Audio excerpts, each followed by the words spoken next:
Hi there, everyone. My name is Christian Eschbach, and welcome to another one of my album reviews. In this episode, we are going to be wrapping up the Doors studio albums series. This does not include An American Prayer.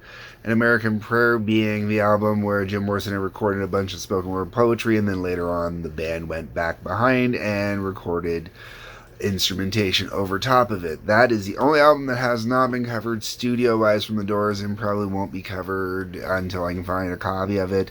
I'm not in a huge rush to find a copy either because it was kind of a cash grab from what I understand. Kind of, sort of, maybe just a little bit. Alright, Full Circle was the second album released after Jim Morrison died by the original members of the band. If you did not watch my review for Other Voices, which is the album that was before this, go watch my review for that first because a lot of it ties directly into this one. Specifically, influences that I hear like Iron Butterfly, Carlos Santana, The Grateful Dead. There's a few other bands in that time period. Definitely, it's an album that definitely has a very late 67, early 70s dated kind of sound related to the times. Now, the album opens up with Get Up and Dance. Get Up and Dance is a great song. Opens up the album beautifully, man. I mean, it gets you vibing. It gets you really good. Not a Doors song, though, man. Not what you would ever expect of a Doors song. This is a Ray Manzarek, Robbie Krieger collaboration. I'm assuming it's Ray Manzarek that is singing on this one. As I previously mentioned with Other Voices, the biggest problem with Other Voices is the vocals themselves. Not the lyrics, but the vocals. A couple songs, lyrics were a problem, but vocals were definitely a problem. And while there is times on here you can hear some vocals that are not just on Get Up and Dance, on other songs, you can hear vocals that are reminiscent kind of Jim. It's still not the same. It doesn't have the presentation, doesn't have the passion, the energy, just that whole vibe, you know. And you can tell it's a bunch of guys that are okay with singing, but not necessarily are lead vocalists. But Get Up and Dance has some great positive energy to it, but not a song that is a Doors song. Is definitely a song that to me sounds more. Ooh, I want to say. I don't even have a comparison. I want to kind of say the Monkees. Kind of, sort of, a little bit. You know, it's got kind of a vibe there. After that, we get into 4 Billion Souls. I'll be honest with you, I always blank out on 4 Billion Souls even when I'm listening to the album. It's not a bad song. It's a decent song. Some people would definitely enjoy the song. I just blank on it. It doesn't do anything for me. Then we get into Vertilac. I'm going to pop up here for Vertilac. I have no clue even at this moment as of recording this what the hell a Vertilac is. I don't know if it's a made-up word to rhyme with Cadillac or what. The song itself is really kind of weird, cool at the same time. I do kind of get into it a little bit. Musically, it's fantastic. It's got definitely this cool kind of jazz kind of thing going on that's just really fun. After that, we go into Hardwood Floor.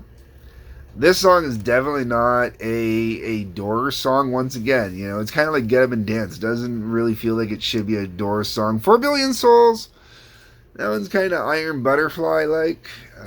Scorching Beauty, Iron Butterfly-like again.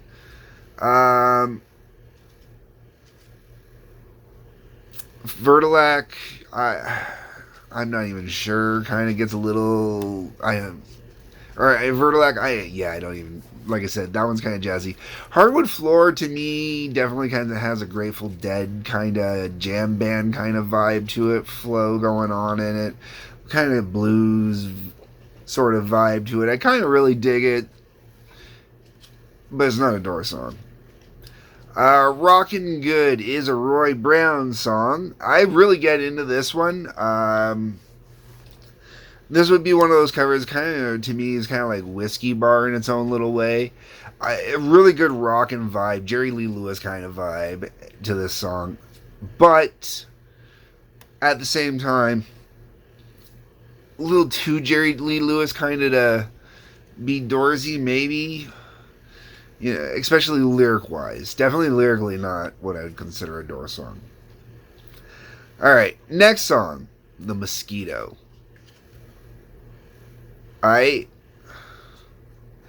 first 2 minutes of the song, about first 2 minutes, might be first minute and a half, 2 minutes, close to, suck, man. Oh my god, I don't even know what to make of the song. It feels like a horrible joke of a song. And I'm going to be honest, there's part of me that thinks it's really kind of racist.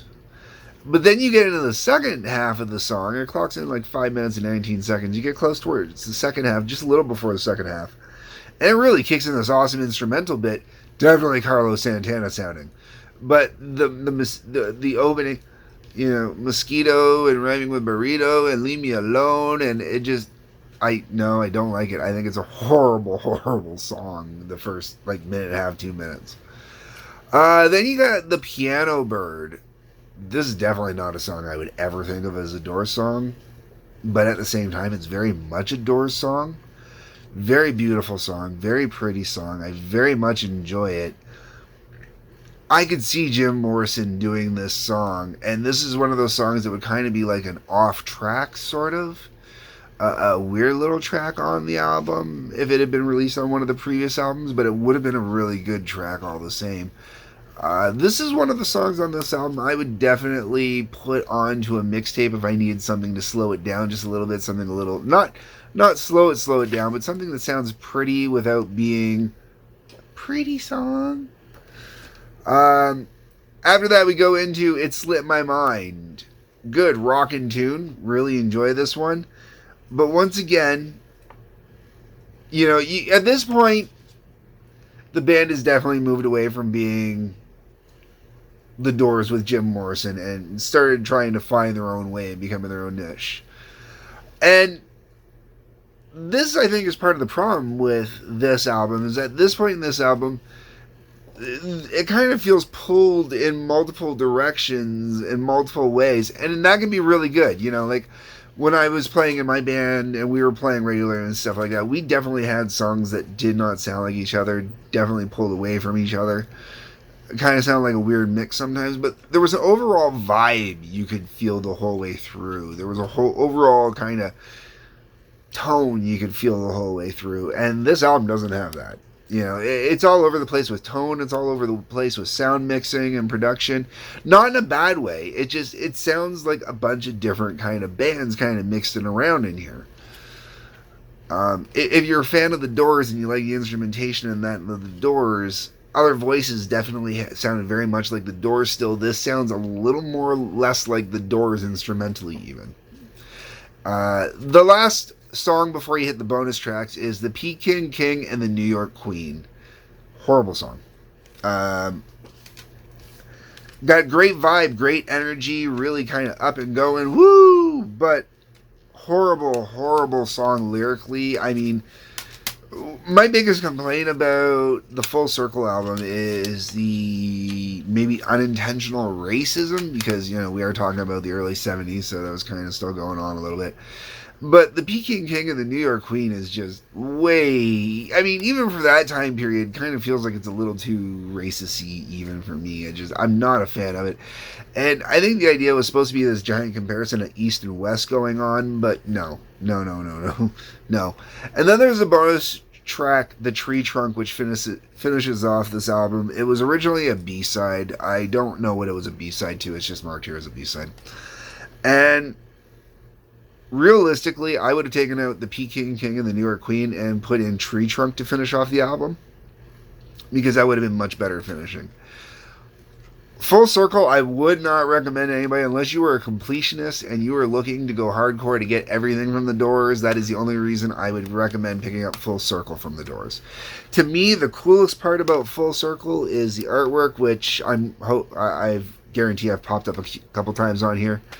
I like the Dali inspiration on the artwork. I think that's really cool. I'm a huge fan of Dali, so that's great to see that kind of inspiration going on and whatnot.